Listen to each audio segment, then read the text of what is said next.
Welcome to Tsavo's Canine Rehab. We are here today to share an incredible story about Boulder, an 8-year-old Greater Swiss Mountain Dog who had neck surgery. And he has had an amazing recovery. We're here to share that story so that everyone out there who may be going through the same thing with their dog has a feeling that there are others out there that can help. We got him when he was just short of 3 months. We had seen photos of him, and he was the cutest thing. Just small. We took him out right away. It was like kisses galore. It was an instant bond. He was such a sweet dog. There was a day that we had some friends come over with their puppy, and they were playing, and they were kind of just playing around in the grass. And I noticed something different in him. His hind end would start to buckle underneath him. And that was the first thing that made me think something's a little weird here. And then from that point to the 2 weeks that followed, it was just more of the drunken walk, what they call the drunken walk, and the swaying. But it was strange, but he was able to walk up until the day he went in for his MRI. When we brought him home after the MRI, he wasn't mobile, and I thought it was the anesthesia still waiting to wear off. And then there was a moment where he got really anxious, crawled to the door. He had to go to the bathroom, and he didn't make it. And so we took him right back to ER that night, and he ended up spending the night. And then that's when the doctor said, we recommend surgery the very next day. And he did. He had surgery the very next day. And 90% of them end up walking out of the hospital. They get up and they walk a few days after surgery. And unfortunately, Boulder was in that 10% that didn't.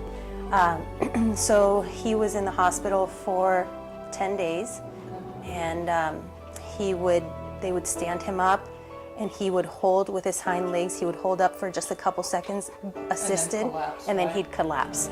He couldn't walk. The most he was doing was crawling a little bit. Good boy. You know, we were so positive doing the surgery. We thought that he'd be within that 90% that would walk. Here he goes. So close, baby. You can do it. They said, we definitely recommend physical therapy. We didn't know what was going to happen. We were hoping for the best, but we really didn't know. We had never seen our dog not walk. Push, push, push, push, push, push. Okay, you did it. You weren't seeing very much of any change in the beginning, and even during the first week of rehab, it was also a very slow progression. In the first week, it was just trying to get everything up and moving again. He hadn't moved for 12 days. He had been in a cage. He was knuckling his front paws a lot. I mean, he was just dragging them. And then the day that he would, thank God for the harness that we had, because it had 2 handles, and that helped him a lot. But as we were walking him out of the car, instead of dragging both front paws, he placed one paw, and that was huge. That was like, he's gonna do this. Let's go. Good boy. Coming to see you was huge because you gave us that boost of confidence. Like my mom calls you Boulder's guardian angel, because you had no doubt from day one that he would walk again. And so that definitely had a lot to do with the decision to keep going. And knowing that he was just so short out from surgery, it was like we needed to give him a little bit more of a chance to recover before we made that call that the quality of life was being compromised. Each patient is very much an individual, just as with humans. Recoveries are different. It depends on the kid's age. It depends on, are there any other concurrent medical conditions going on? The key is definitely a collaborative effort.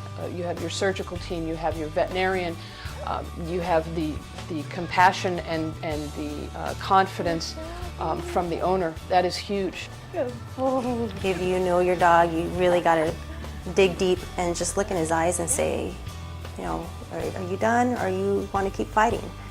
And I did that with him, and I knew that he had fight left in him. After everything that we've been through and just seeing him not being able to walk, this is huge. We wanted to present this case to you today so that you all know out there that if you have some sort of a medical condition, physical, musculoskeletal condition with your dog, that there is hope. Whether surgery is called for or not, there is hope out there with rehab and intensive care to get your kid up and walking again. And there are people out there that have experienced what you've experienced, and you're not alone.